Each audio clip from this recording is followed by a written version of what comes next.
마가복음 4장 35절로 41절에 있는 말씀 가지고 나무는 반드시 기울어진 쪽으로 쓰러진다는 제목으로 하나님의 은혜를 함께 나누고자 합니다. 그 모든 스포츠는 중심에 관한 내용입니다. 상대방을 넘어뜨리는 것은 결국 상대방의 중심을 빼앗는 것입니다. 중심을 잃게 만들어서 무너뜨리는 것이죠. 그래서 그 성형수술 하시는 분들도 보면요, 얼굴 중에 코를 그렇게 고치려고 해요. 의사들은 중심이잖아요. 이걸 고치면 나머지도 다 고치고 싶어진대요. 입도, 귀도, 양악도. 자, 축구에서도 페인트 하는 이유가 뭡니까? 상대방의 중심을 무너뜨리기 위해서. 여러분, 사자도 중심이 무너지면은요 공격할 수가 없습니다. 그래서 서커스단에서 조련사들이 사자 우리에 들어갈 때에 의자, 다리가 4개 있는 의자를 가지고 사자 얼굴에다 들이대면은 사자가 공격하지 못한대요. 왜냐하면 포인트가 4개니까 어디를 공격할지 몰라서 사자를 무력하게 만듭니다. 요즘 무엇인가 많이 바뀌었어요. 예를 들어서 사람들을 보더라도요, 이런 거 있습니다. 옛날에는 가난한데 외모가 좋은 사람이 있었습니다. 근데 지금은 그런 거는 별로 없다고 합니다. 무슨 뜻인지 아시겠습니까? 다시 말하면 옛날에는 콩쥐보다 팥쥐가 예뻤어요. 근데 요즘에는 콩쥐가 팥쥐보다 훨씬 더 이쁜 시대가 되었습니다. 아직도 잘 모르시겠습니까? 자, 옛날에는요 가난한데 공부를 잘하는 사람이 있었어요. 근데 지금은 그런 사람이 별로 없다고 합니다. 시대가 많이 바뀌었다는 것이죠. 특히 갈수록요 우리 사회가 중심을 잃어가고 있는데요. 우리가 사는 세상은 많이 중심을 잃은 세상입니다. 세상의 기류를 그랬기 때문에 잘 살펴봐야 합니다. 아이에게 자라고 하잖아요. 그만 자라, 빨리 자고 일찍 일어나서 공부해라. 이 얘기를 어머님한테도 들었고 하숙집 아줌마한테도 들었습니다. 똑같은 말이지만 내용은 달라요. 어머니는 일찍 자고 일찍 일어나서 공부하라는 얘기는 그래야 네가 건강하지 않겠니? 하숙집 아줌마는 그래야 네가 전기세를 아끼지 않겠니? 하는 이유가 있지 않습니까? 이런 것처럼 같은 말이지만 일찍 자라고 하는 말 달라요. 어떻게 이 세상이 돌아가는지 같은 말이지만 그걸 잘 우리가 살펴봐야 합니다. 그래서 에베소서 5장 16절에요. 세월을 아끼라, 때가 악하니라. 인정하고 싶지는 않지만은 악한 때입니다. 세상이 중심을 잃고 지금 이렇게 흘러가고 있습니다. 배가 키를 잃어버리면은 그냥 물결에 떠내려 갑니다. 겉으로 보면은 물에 떠내려 가는 것 같지만은 키가 없기 때문에 배를 운전하지 못하죠. 그래서 바위에 부딪혀 깨집니다. 그러나 키가 있으면은 그걸 운전하여서 바위를 피해 갈 수 있죠. 어떻게 보면 우리가 사는 지금 이 시대가 그 키를 잃어버린 그런 시대가 아니겠나 하는 생각합니다. 요즘 가정도 중심을 많이 잃었습니다. 여러분 가정에서 일어날 수 있는 현상 중에 치매와 건망증의 차이에 대해서 치매와 건망증에 대한 이야기입니다. 예를 들어서 자동차 키를 못 찾으면 그건 건망증이지만은 자동차 키를 보고 이거 무엇에 쓰는 물건인가 생각하면 치매라고 합니다. 또 비상금을 못 찾는 것은 건망증이지만은 비상금을 찾아서 아내에게 주면 그건 치매라고 합니다. 또 아내의 생일을 잊어버리면 건망증이지만은 아내의 얼굴을 보고 전보다 더 예쁘다라고 말하면은 아마 치매일 가능성도 있다고 합니다. 또 은행에서 은행 계좌에서 돈을 빼서 자식에게 주면은 그나마 치매라고 합니다. 뭔가 아름다운 가정의 모습은 아니죠. 그냥 풍자한 건데요. 요즘 가정도 보면 이처럼 중심을 많이 잃었습니다. 여러분의 가정 집에서도 제일 좋은 장소가 어디입니까? 그 장소에 뭐가 있죠? 대부분 집에 들어가 보면은 제일 좋은 장소에는 TV가 자리하고 있습니다. 여러분 집을 사고 처음에 가구를 사도 가장 좋은 TV를 가장 좋은 위치에 놓고 거기 앉아서 우리가 보지 않습니까? 이런 것처럼 중심을 좀 잃은 부분들이 없지 않아 이렇게 있습니다.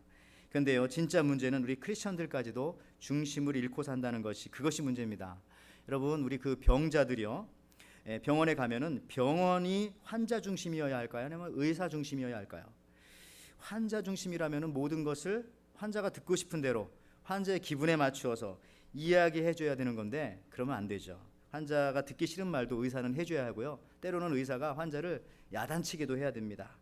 그래서 병원은 그 중심이 환자에게만 있으면 또 안 되기도 합니다. 똑같은 얘기로 교회도 마찬가지입니다. 오늘 예배의 중심이 하나님께 있어야 합니까? 아니면 성도들에게 있어야 합니까? 하나님께 있는 것이 당연합니다.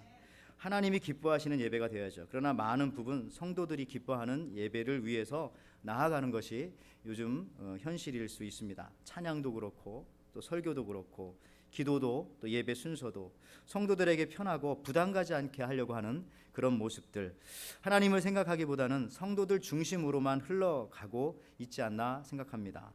솔직히 말해서 이렇게만 한다면은요, 이게 바로 중심이 이룬 모습인데 결국 이렇게 가다가 난파하는 것이죠. 가라앉는 겁니다. 여러분, 중심은 잃으면 안 됩니다. 그렇다면은 그 중심이 어디에 있어야 합니까? 그것이 중요합니다. 중심이 있는 곳으로 모든 것이 모여지기 때문에 그렇죠. 무게가 그쪽에 쏠려 있기 때문에 그렇습니다. 오늘 설교 제목처럼 나무는 반드시 기울어진 쪽으로 넘어진다 하는 말처럼요, 우리가 하와이를 이렇게 살기 때문에 기울어진 나무들을 자주 봅니다. 특히 이제 야자나무들이 해변가에 가보면은 바람 때문에 그런지 어쨌든 한쪽으로 기울어져 있는 경우가 많은데요, 나무는 기울어진 쪽으로 반드시 넘어지게 되어 있습니다. 이유를 설명하지 않아도 되겠지만 굳이 설명하자면은 그쪽에 무게 중심이 있기 때문에 그렇습니다. 우리 인생도 마찬가지죠. 내 인생의 무게 중심이 어느 쪽에 있는가, 그 무게 중심이 있는 곳으로 결국 마지막에 가서는 우리의 삶이 그쪽으로 가게 된다는 거죠. 그러니까 천국과 영원한 생명 이런 쪽에 우리 인생의 삶의 무게가 있습니까? 그러면 결국 그쪽으로 넘어질 겁니다. 그쪽으로 가실 겁니다. 반대로 세상적인 것과 잠시 있다가 없어질 것에, 눈에 보이는 것에 여러분의 삶의 무게의 중심이 있다면 결국 여러분의 생은 그쪽으로 넘어질 것입니다. 여러분, 무게 중심은 잘 보이지 않습니다. 그러나 이 보이지 않는 이 생의 무게 중심에 의하여서 여러분들은 결국 마지막에는 그쪽으로 가게 된다는 것이죠. 그쪽으로 넘어지게 된다는 겁니다. 그러므로 내 무게 중심이 어디에 있는지를 늘 살펴보는 것이 중요합니다. 그 이어령 교수의 말에 의하면요, 이분 이럽니다. 왜 제비는, 하늘 날아다니는 제비는 사람이 사는 지붕 밑에 둥지를 만들까? 여러분, 왜 그럴까요? 사람을 의지하면은요, 다른 천적들, 어떤 그 내추럴 애니미를 막을 수 있기 때문이라는 것입니다.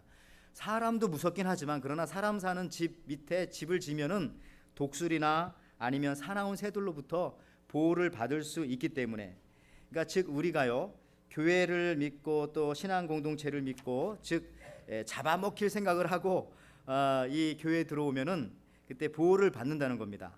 그러니까 제비는 자기 생의 무게의 중심을 어디다 두었어요?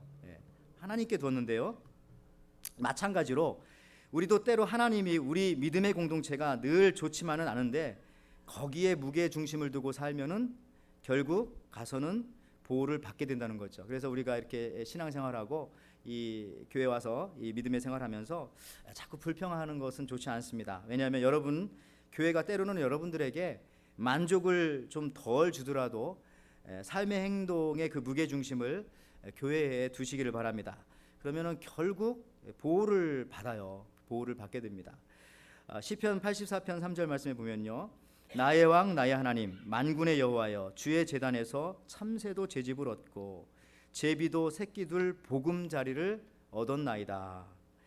여러분, 촛불 있죠? 촛불이 초가 크다고 불이 큰 게 아니죠. 초가 크건 작건 초 심지는 같아요. 그러니까 촛불 크기는 초의 크기와는 상관없다는 겁니다. 무슨 말입니까?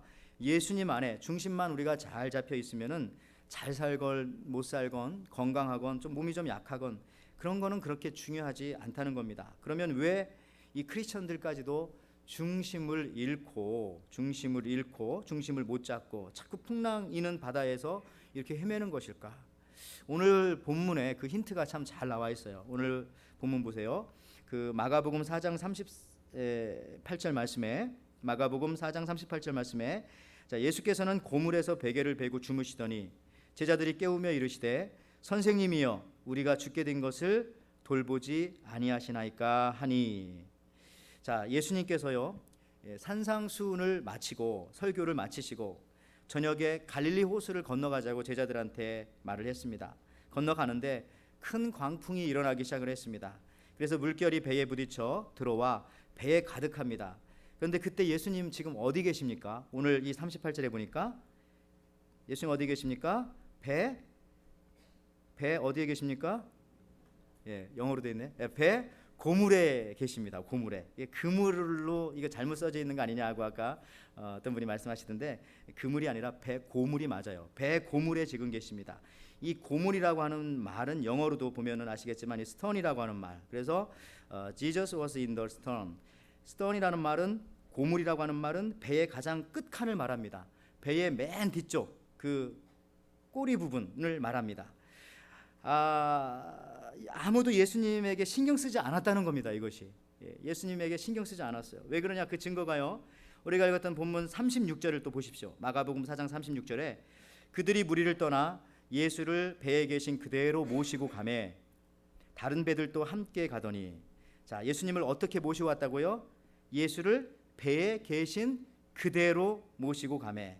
배에 계신 그대로입니다. 이건 무슨 얘기냐면은 별로 신경 쓰지 않았다는 거죠. 예수님이 그 전날 하루 종일 설교를 하셨어요. 산상수훈이니까 얼마나 피곤하시겠어요. 힘드시겠어요. 뭐 그거 물어보지도 않고, 뭐 물이 필요하냐, 아니면 피곤하십니까, 어디가 좋겠습니까, 물어보지 않고 그냥 그대로 아무도 신경 쓰지 않습니다. 그냥 배에 계신 그대로 모시고 갑니다. 마치 우리가 연세 많이 드신 부모님한테 불효자가 그러잖아요. 아유 어머니 그냥 가만히 계세요. 예, 가만히 계시면 됩니다. 예, 이렇게 말하는 느낌으로 그냥 예수님을 배에 계신 그대로 그렇게 모시고 가는 겁니다. 그러니까 예수님을 중심에 모시지 않았다는 거죠. 배 고물에 스턴 끝에 지금 예수님을 놓고 그냥 배를 타고 가는 겁니다. 여러분들 비행기를 타보셔서 아시겠지만 비행기도요, 맨 마지막 꼬리 부분에 타면 그 멀미 있습니다. 그죠? 우리가 티켓을 늦게 끊으면 끝에 타지 않습니까? 그러면 시끄럽고요, 흔들리고 안 좋습니다. 우리 교회 이 철치 밴도 마지막에 타고 한번 오늘 예배 끝나고 운행할 텐데 한번 돌아보세요. 다 돌고 오면 아마 멀미할 겁니다. 예, 언제든지 모든 버스나 비행기도 마찬가지고 끝에 타면은 어지럽고 멀미가 납니다. 하물며 오늘 예수님께서요, 이 배 고물에 배 맨 끝에 타셨다는 것, 더군다나 지금 저녁에 지금 배가 옮겨가고 있습니다. 저녁이 되면은 호수는 서서히 바람이 불기 시작해서 더군다나 오늘 이렇게 광풍이 부는데 배의 끝부분에 있게 하고 아무도 예수님에게 대해서 신경을 쓰지 않았습니다. 예수님 그냥 설교하시고요, 예수님 그냥 하실 일 하시고 넘어가자고 하니까 우리 넘어가겠습니다. 어디 계신지도 모르고. 아마 그래서 하나님께서 이 제자들의 배에 광풍을 주셨을까요? 그렇게라도 해야만이 제자들이 예수님 찾을 거 아니에요. 예수님 어디 계시지? 예수님 어디 계시지? 예수님은 배 고물에, 이런 표현 쓰면 그렇지만은 그냥 처박혀 놓았어요. 사람들이 거기 계셨죠. 예수님을 풍랑이니까 그때서 자기들이 급하니까 예수님을 데리고 나오는 그런 장면입니다. 예수님을 찾는 그런 장면입니다. 이렇게라도 해서 예수님을 찾게 만드시는 거죠. 여러분, 예수님을 여러분의 삶의 끝에 가장 하찮은 부분에 두지 마시고요, 중심에, 여러분의 시간에, 남는 시간에 두지 마시고 가장 중요한 시간에, 또 교회 일을 할 때도 가장 소중한 시간에 한번 해보시기를 바랍니다. 예수님을 여러분의 사역의 중심에 한번 모셔보시기 바랍니다. 그러면은 그동안 흔들흔들해서 넘쳤던 것들이 다 사라질 줄을 믿습니다. 예수님을 중심에 모셔서 여러분 인생의 무게의 중심을 잡으시기를 바랍니다. 그 차이코프스키의 유명한 그 발레극 중에 백조의 호수가 있지 않습니까? 여기 보면은 여성 발레리나가 나와서 이제 하는데 그 중에 가장 클라이막스는 32회전 푸에테라고 하는 거가 있습니다. 이게 이제 32번 도는 거예요. 32번. 근데 이렇게 캐날픈 여성 발레리나가 다리 한 끝을 서가지고 한 다리로 몸을 지탱하고 이쪽 다리로 올렸다 내렸다 하면서 이제 32바퀴를 도는데 안 넘어져요. 근데 저는 이 코끼리코를 하고 10번만 해도 뭐 제대로 못하는데 어떻게 이렇게 32번이나 저렇게 돌까? 거기에는 비밀이 있다고 합니다. 32회전을 하고도 넘어지지 않는 이유는 다음과 같은 거죠. 먼저 발레리나가요, 이렇게 무대에 딱 올라와가지고 저거 돌기 전에 관객 중에 한 명을 보든지 아니면 움직이지 않는 어떤 뭐 이 등을 보든지, 그걸 본다는 것이죠. 그걸 보고 나서 몸이 먼저 한 바퀴 돌고 그 다음에 머리가 한번 슉 돌고, 이런 식으로요. 먼저 몸이 돌고 그 다음에 시선 고정했다가 그 다음에 시선이 돌고, 이런 식으로 반복하면은 넘어지지 않는다는 것이죠. 33번을 해도. 무슨 말입니까? 우리 신앙생활에도 이것을 적용할 수가 있는 것이죠. 우리가 신앙의 삶에 중심을 잃지 않는 비결은 누군가를 바라보는 겁니다. 뭔가 고정되어져 있는 것, 세상에서 변하지 않는 것을 바라보는 것입니다. 그것이 뭐냐면은 하나님의 말씀, 또 말씀 속에 계신 주님만을 바라보고 나의 중심을 맞추어 가는 겁니다. 변하지 않는 하나님의 말씀이죠. 거기에 우리가 맞춰가는 거죠. 여러분 히브리서 12장 2절 앞부분 말씀해 보면은, 자, 믿음의 주요 또 온전케 하시는 이인 예수를 바라보자, 이렇게 말하고 있습니다. Let us fix our eyes on Jesus. Fix on. 우리의 눈을 예수님께 딱 고정시키라. 그러면은 흔들리지 않는다는 것이죠. 여러분들 그 음료수 중에 델몬트 아시죠? 델몬트 음료수 지금도 나오나요? 예, 먹어보셨습니까? 예, 델몬트라고 하는 뜻이 뭘까요? 예, 스페인어로는 산에서, of the mountain, in the mountain, 산에서라고 하는 그런 뜻입니다. 여러분, 그 펩시콜라가 왜 펩시콜라입니까? 펩시. 여기에는 그 소화 효소인 펩신이 들어있기 때문에 이게 펩시콜라. 원래는 이게 위장약으로 만든 겁니다. 펩시콜라. 근데 그 실패했기 때문에 이제 콜라가 된 거죠. 그래서 여러분 배가 아플 때는 펩시콜라를. 그 다음에 이 코카콜라는 왜 코카콜라입니까? 거기에 코카잎이 재료로 사용되어졌기 때문에. 그래서 이거는 원래 두통약으로 만든 거랍니다. 코카콜라는. 근데 그것도 실패했기 때문에 음료수가 된 거죠. 그렇기 때문에 여러분, 배가 아플 때는 코카콜라 마시지 마시고 펩시콜라 마시고요. 머리가 아플 때는 펩시콜라 마시지 마시고 코카콜라를 드시기를 바라는데, 여기 중요한 거 있습니다. 이 코카콜라가 100년이 넘었어요. 그런데요, 이 100년 동안 지나오면서 코카콜라가 여러 가지 바뀌었어요. 이 병의 모양도 바뀌고 형태도 바뀌고 사이즈도 바뀌고 바뀌었는데 안 바뀐 거 있습니다. 그것은 뭐냐면은 코카콜라라고 하는 저 글씨, 저 스펜서 체인데 거기에 이제 C자가 이렇게 2개 내지는 자세히 보면 3개 이렇게 나옵니다. 저거는 바뀌지 않았다는 거죠. 저 스펜서 체의 저 코카콜라라는 저거. 여러분, 이 세상 기업도 저렇게 100년 동안 안 바꾸는 게 있어요. 그죠? 근데 우리가 예수 믿는 사람, 바뀌지 않는 하나님의 말씀에, 우리 주님의, 우리가 거기에 우리 눈을 그냥 픽스해 버리면은, 거기에 고정시켜 버리면은 흔들리지 않는다는 건데요. CCC 그런 생각했어요. 크라이스트, 처치, 더 크로스. 그래서 이게 혹시 CCC가 아닐까? 예수님께, 예수님의 십자가에, 주의 믿음의 자녀들이 있는 이 교회 공동체에 우리가 몸담고 거기에 우리의 모든 생각을 고정하면은 우리가 흔들리지 않지 않는가? 오늘 제자들이 예수님을 우리의 중심으로 모셔드리라고 그런 모습들을 보여줍니다. 오늘 제자들이 그 행태를, 그 모습들을 볼 때에 왜 중심에 저렇게 모셔드리지 않았을까? 근데 어떤 면에서 보면은 우리의 모습도 혹시 그렇진 않은가? 우리의 중심도 예수님께 가 있어야 한다는 것이죠. 근데 여러분, 오늘 38절 본문에 보니까요, 제자들은 원망하는 마음으로 예수님 앞에 또 이렇게 말합니다. 오늘 38절 보십시오. 예수께서 고물에서 베개를 베고 주무시더니 제자들이 깨우며 이르되 선생님이여, 우리가 죽게 된 것을 돌보지 아니하시나이까 하니. 자, 예수님을 배의 끝칸에 있게 할 때는 언제고, 이제 와서 또 예수님을 또 원망합니다. 그죠? 예수님한테 신경 쓰지 않을 때는 또 언제고, 이제 와서 이런 상황이 되니까 예수님 뭡니까 지금? 왜 여기 이렇게 계십니까? 자기들이 거기다 예수님을 쳐 박아놓고 필요하니까 왜 안 나타나느냐고 하면서 원망하신다는 거죠. 이런 제자들의 모습 속에서 우리가 아주 중요한 것을 하나 발견하게 되는데요, 바로 이겁니다. 예수님을 우리 중심에 두지 않았을 때에, 나의 인생의 무게중심이 예수님에게 가지 않았을 때 나타나는 현상은 바로 원망이라는 겁니다. 여러분, 혹시 우리가 예수님 믿다가 마음에 원망이 생기고요, 또 어떤 사람은 또 예배 드리다가 또 원망하고 나가는 분도 계실 수 있어요. 설교 듣다가 그러지 마시고. 근데 이 원망하는 게 왜 생깁니까? 예수님을 마음 중심에 나타나 두지 않았을 때에 오늘 제자들과 같이, 이와 같이, 아니 우리가 죽게 된 것을 왜 돌보지 않습니까? 라고 하면서 예수님을 원망하게 된다는 것이죠. 마음이 두려우니까요. 중심에 예수님이 안 계시니까, 흔들리니까 이런 현상들이 나타나게 된다는 겁니다. 여러분, 나무는 반드시 기울어진 쪽으로 넘어집니다. 중심이 무너지면 그래서 안 됩니다. 그 중심이 항상 예수님께 가 있어야 합니다. 여러분의 삶의 무게중심이 항상 주님께로 가 있어야 합니다. 그래야 넘어져도 주님께로 넘어지는 겁니다. 무게중심이 주님께 가 있으면. 여러분, 주님께 넘어지면 어떻게 돼요? 주님이 받아주시고, 아니 주님께 넘어지면은 주님이 한 번 더 만져주시겠죠. 주님의 손길 한 번 더 타겠죠. 주님이 한 번 더 위로 받겠죠. 주님의 사랑 한 번 더 받겠죠. 여러분들, 그래서 우리가 뭐 넘어졌느니 흔들리느니 이거 중요한 게 아니라 내 무게중심이 어느 쪽으로 기울어져 있는가. 예수님께 기울어져 있으면 상관없습니다. 조금 기울었어도, 가세가 좀 기울었어도, 직장이 좀 기울었어도 괜찮아요. 주님께 넘어지는 거니까 주님이 받아주시겠죠. 주님이 더 일으켜 주시겠죠. 주님이 더 힘 주시죠. 우리가 매일매일 예배드리고 또 말씀 보고 큐티하는 이유가 어디 있습니까? 우리의 무게중심 살피는 시간 아니겠습니까? 서로의 무게중심이 예수님께 있음을 고백하는 것이고요. 회개라는 것은 무엇입니까? 나의 무게중심이 그동안 예수님께 있지 않았고 다른 곳에 있었다라는 것을 얘기하는 것이죠. 중심이 멀리 떨어져 고물칸에 있었다라고 그렇게 말하는 것이죠.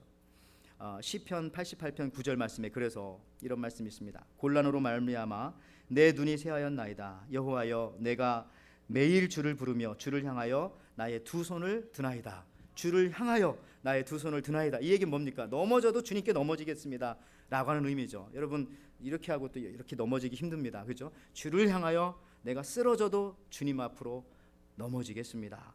요한일서 3장 3절에도요. 주를 향하여 이 소망을 가진 자마다 그의 깨끗하신 것 같이 자기를 깨끗게 하느니라 말합니다. 주를 향하여 내가 있겠습니다. 나의 희망을 주님께 고정시키겠습니다 라고 하는 의미입니다. 그래야 넘어져도 주님을 향하여 넘어지면 이익입니다. 넘어져도 이익이에요. 주님께서 만져주시고 잡아주시고 다시 일으켜 주실 테니까요. 오늘처럼 제자들이 또 크게 중심을 잃었던 적이 그 이후에 한 번 더 있었습니다. 한 2년 정도 지났을까요? 예수님께서 십자가에 죽으시고요. 제자들은 두려움에 떨며 다락방에 역시 또 숨어 들어갔습니다. 이때도 제자들 중심에는 예수님이 없었어요. 그러니까 두려워서 다락방으로 숨어 들어갔죠. 예수님 십자가에서 부활하시고 난 다음에 제자들을 찾아가십니다. 찾아갔는데 예수님께서 어느 곳으로 찾아가시는지 아십니까? 누가복음 24장 36절 말씀입니다. 자, 이 말을 할 때에 예수께서 친히 그들 가운데 서서 이르시되 너희에게 평강이 있을지어다 하시니, 자, 부활하신 주님이 제자들 가운데 찾아오셨는데 누가복음뿐만 아니에요. 마태복음에도 나옵니다. 제자들 어디로 갔습니까? 예수께서 친히 그들 가운데 서서 그들 가운데로 가셨습니다. 이것이 그 NIV에는요 among them이라고 했어요. Jesus himself stood among them. 그러나 NASB에는요 이렇게 나옵니다.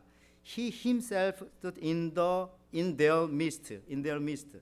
그들의 중간에, 어떻게 보면은 그들 마음 중심에, 그들의 생각 중심에 예수님께서 찾아 들어가 주신 거죠.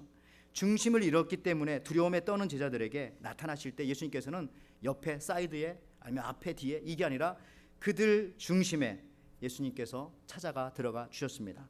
중심을 잃어 두려워하는 이에게 분명하게 주님께서 말씀해 주시는 것이죠. 여러분, 중심이 있는 교회에는 아무 문제가 없습니다. 그래서 이런 말 생각했어요. 문제가 있어도 문제가 되지 않는 교회는 중심이 있는 교회다. 여러분, 문제 없는 교회 없어요. 다 문제가 있습니다. 그렇지만 문제가 있어도 문제가 되는 교회가 있고요. 문제가 있어도 문제가 안 되는 교회가 있어요. 그 차이가 뭡니까? 중심. 교회가 중심이 딱 예수님 중심이 잡혀 있으면은 문제가 있어도 문제가 되잖아요. 문제가 그럼 뭐가 됩니까? 기도 제목이 되는 거죠. 여러분들, 중심이 분명하면은 이 복원력이라고 하는 거요. 한국에서 그 세월호가 물속에 그처럼 쉽게 가라앉았던 것은 배의 무게 중심을 잡아주는 그 평형수라고 하는 것, 배 밑에 집어넣는 물이 있습니다. 그 평형수를 빼냈기 때문에 그렇습니다. 그래서 배가 흔들거리다가 빨리 중심을 잡아야 되는데 중심을 잡지 못하고 그냥 뒤집어져 버린 것이죠. 여러분, 중심이 분명하면은 복원력이 강해요. 다시 원래 상태로 돌아오는 것이 강하다는 거죠. 금방 넘어질 것 같아도 다시 일어납니다. 그러므로 교회가 예수님 중심이 분명하면은 문제가 오히려 힘을 키우는 기도로 바뀐다는 것입니다. 교회뿐이 아니라 여러분의 삶에도 똑같이 적용되는 것이죠. 교회에 왔더니 여러분 그렇지 않습니까? 성도들은 싸우고 또 어떤 성도는 그냥 뭐 이상한 짓 하고 교역자들은 자고 있고 뭐 성도들 얼굴에는 막 심술보가 가득하게 보이기도 하고 그렇다는 게 아니라 여러분 어쨌든 교회가 여러 가지 이런 상황들이 있을지라도 교회가 예수님 중심에 서 있으면은 그런 모습 보고요. 사람들은 실망하는 게 아니라 그래서 내가 더 기도해야 되겠다. 이러면 안 되겠다. 그래서 우리가 더 모이자. 그래서 더 부르짖자. 주님께 더 매달리게 된다는 겁니다. 이게 제가 얘기한 얘기가 아니라 18세기에 잔don이라고 하는 영성학자가 이런 아주 유명한 말을 했습니다. 교회는 기도하기 좋은 곳이다. 왜냐하면은 흐릿한 불빛이 있어서. 교회는 기도하기 좋은 곳이다. 왜냐하면은 흐릿한 불빛이 있어서. 여러분들, 이 흐릿한 불빛이라고 하는 것은 전등이 약해서 그런 의미가 아니라 은유적인 표현이죠. 교회 와봤더니 뭐 천국 백성만 있고 그 완전한 사람들만 있는 줄 알았더니 그게 아니더라는 얘기죠. 여기도 와봤더니 희미하구만. 그러나 그렇기 때문에 기도하기 좋더라. 다 기도 제목이 되니까. 그렇죠? 우리 모두가 다 완벽하다면은 중보기도할 필요가 없어요. 그냥 빨리 집에 가야 됩니다. 성경만 읽고 설교도 들을 필요가 없죠. 그러나 여러분들, 우리가 연약하기 때문에, 그렇지만은 이 중심만 있으면은 연약한 거, 부족한 거, 심지어 우리가 악한 것까지도 우리가 다시 회복되어지는 놀라운 능력이 거기서 나타나게 된다는 것입니다. 그래서 여러분 중요한 것은요, 외형이 아니라 그 중심이 예수님께 있는 크리스천인가, 또 저도요, 중심이 예수님께 잡혀있는 목사인가, 이게 중요합니다. 중심이 잡혀있는 교회인가, 이런 게 중요합니다. 여러분 외형적으로는 조금 부족할지라도 저 같은 경우도 성도들이 또 여러분 성도들도 여러분들 뭐 약하게 보일지라도 또 교회도 보니까 우리 교회 뭐 특별한 프로그램이 있는 것 같지도 않고 뭔가 부족해 보여. 그렇지만은 예수 중심으로 잡혀 있으면은요, 그런 느낌이 들면은 괜찮습니다. 언젠가는 다시 크게 일어나고 언젠가는 다시 크게 주의 사역을 크게 감당할 날이 반드시 온다는 것이죠. 중심 잡힌 교회, 중심 잡힌 가정, 중심 잡힌 성도, 중심 잡힌 목사, 이게 중요합니다. 여러분 한 번 걸은 아이는 다시 기지 않는다는 말이 있지 않습니까? 우리가 일단 정확하게 예수님 안에서 인생의 중심이 잡히면은 그때부터 우리 인생은 이제 질주하기 시작을 합니다. 여러분 사도행전 1장 15절 말씀에 보니까 모인 무리의 수가 약 120명이나 되더라. 그때 베드로가 그 형제들 가운데 일어서서 이르되, 이게 이제 사도 베드로가 이제 그들이 이제 그 성령 받는 그 순간 그 부분들을 얘기한 겁니다. 자, 예수님께서 중심이신 초대교회에 이제는 베드로가 가운데 서서 예수님의 제자로서 책임을 맡게 됩니다. 무슨 얘기냐면요, 베드로가 이제는요 당당하게 죽음 앞에서도 그 인생의 무게 중심을 예수님 앞에 놓았기 때문에 내가 쓰러져도 넘어져도 무슨 해를 당해도 괜찮다. 나의 모든 중심은 다 주님 앞에 가 있기 때문에, 그런 당당함으로 이 베드로가 옛날에는 비겁했지만 다시 주님 앞에 서는 그런 모습입니다. 이제 더 이상 예수님을 자기 인생의 고물에 맨 마지막 칸에 가두어 두는 것이 아니라 주님을 위해서 앞장서서 나아가는 모습을 이 사도행전 1장에서 베드로와 그 사도들을 통해서 우리가 보게 되는 것이죠. 중심이 잡혀가는 그런 모습들을 우리가 보게 되는 겁니다. 제가 오늘 이제 마지막으로요, 우리 한국의 신앙의 대선배 목사님이신 이성봉 목사님이라고 하는 분을 제가 소개하면서 오늘 설교를 좀 마치려고 합니다. 피아노 반주 좀 부탁합니다. 근데 이 이성봉 목사님은요, 여기 중에 혹시 연세가 많이 드신 분 중에 혹시라도 뭐 한두 분 정도는 이분을 만나 뵐 수도 있었겠다라는 생각 듭니다. 이분은 이제 65년도에 이제 소천하셨는데요. 한국의 유명한 부흥사 하면은 길선주 목사님, 김익도 목사님, 그리고 이성봉 목사님이십니다. 이성봉 목사님은요 6살 때도 예수님을 믿었어요. 왜냐하면 부모님이 회개하고 예수님 믿었기 때문에. 그러나 6살 때 교회에 갔지만은 그때는 은혜를 받지 못했습니다. 그래서 어떤 때는 졸다가 의자에서 뒤로 넘어지기도 하고, 또 부흥회 때는 또 그냥 그 침을 발라서 눈에다가 묻혀서 막 우는 것처럼 뭐 그렇게 하기도 하고, 또 어떤 때는 그 헌금함에 뭐 손을 넣어서 헌금을 드린 게 아니라 헌금을 빼낸 적도 한 번 있었답니다. 뭐 그런 것도 하고 뭐 이렇게 교회 청년이었는데, 교회 그 학생이었는데도 불구하고 이랬어요. 근데 21세 되던 해에 주일날 이 집에 이제 과수원했는데 그 과일을 가지고 주일날 그냥 장사하러 갔다 온 겁니다. 주일날 갔다 오는데 갑자기 다리가 아파지기 시작하고 다리를 못 쓴 거예요. 나중에 가봤더니 이 뼈에 고름이 생기는, 그래서 병원에 가봤더니 다리를 잘라내야 된다고 합니다. 그래서 이 사람이 거기서 이제 크게 하나님 앞에 회개를 했죠. 회개를 하고 나서 3년 동안 병원 생활을 하다가 마지막에 하나님께서 다리를 자르지 않게 하시고 기적적으로 고쳐 주셨습니다. 그리고 나서 이제 부흥사가 되었고 이제 귀한 사역들을 감당하게 되었는데요. 이분이 전했던 그 복음은 대부분 회개의 복음을 많이 전하셨고요. 근데 이분의 일화 중에 그런 게 있습니다. 자기가 14살이었는데 어렸을 때 12살이라고 속여가지고 기차 그 표를 반가표를 받았대요. 그것을 나이가 40이 되었을 때 갑자기 기도하다가 생각나가지고 그 기차 역장한테 그 4배나 곱하기 4해서 사개오처럼 이 돈을 다시 보내드린 거죠. 그랬더니 뭐 기차역에서는 필요 없다고 다시 이제 보내주고 했는데, 뭐 그런 얘기들도 있고요. 특별히 이 이성봉 목사님은 일본 일제 시대 때에 그리고 6.25 전쟁 이후에 작은 교회들을 다니면서 부흥회를 많이 하셨고요. 또 이렇게 나병 환자라 한센병 환자라든지 이런 데를 안 빼놓고 다 다녔다고 합니다. 그래서 수백 명 내지는 또 수천 명, 어떤 때는 수만 명도 모이는 그런 곳에서 집회를 많이 하셨습니다. 그리고 1년에 50주 이상을 부흥회를 인도하셨고요. 근데 그분이 전한 복음이 바로 오늘 이 시대 우리 한국인들한테 꼭 맞는 복음이에요. 회개와 예수 중심 신앙, 요거를 이렇게 설교를 하셨습니다. 그리고 이분은 그렇게 그 찬양과 이 찬송을 잘하셨어요. 그래서 이분이 찬양을 부르기만 하면 사람들이 은혜를 많이 받았는데, 뭐 인생 모경가라든지 이런 뭐 그런 들어보면 아실 겁니다. 그런 찬양을 했고요. 혹시 이분 설교를 여러분 듣고 싶으시면 지금도 인터넷에 쳐보면은 60년대 했던 설교가 음성으로 남아 있습니다. 근데 제가 들어봤는데 지금 하시는 설교 다른 분들보다 더 어떻게 음색도 좋으시고, 저는 그 당시 이 목사님들, 부흥사 목사님들은 막 소리지면서 설교하는 줄 알았는데 그렇지 않더라고요. 굉장히 잔잔하면서 굉장히 파워가 있는 그런 설교 한번 들어보시기 바라는데요. 이분이 꼭 집회 때마다 불렀던 찬송이 있습니다. 여러분들 주보에 나왔는데, 이 주님 한 분만으로라고 하는 이 찬양이에요. 이게 이제 10절까지 있는데 오늘 이 시간에는 한 3절까지만 부르고 이따 마지막 이제 끝송으로 이제 나머지를 좀 부를 텐데요.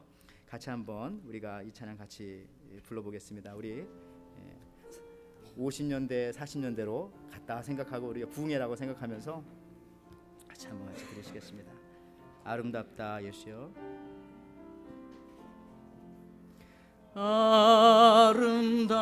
아름답다 예수여, 나의 좋은 친구, 나 위하여 죽음과 날 위하여 사셨네.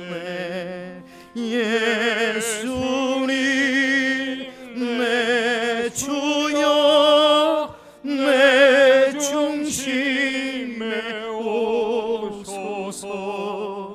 주님 한 분만으로 만족하옵니다. 나의 모든 일체는 주님의 것 되고요. 주님 모든 일들은 나의 것이 되네. 예수님 내 주여, 내 중심에 오소서. 주님 한 분만으로 만족하옵소이다. 예수 없는 사업은 성공 같되 실패요.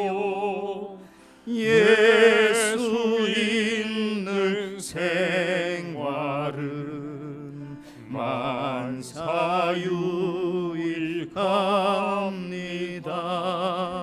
예수님 내 주여, 내 중심에 오소서. 주님 한 분만으로 만족하옵소이다.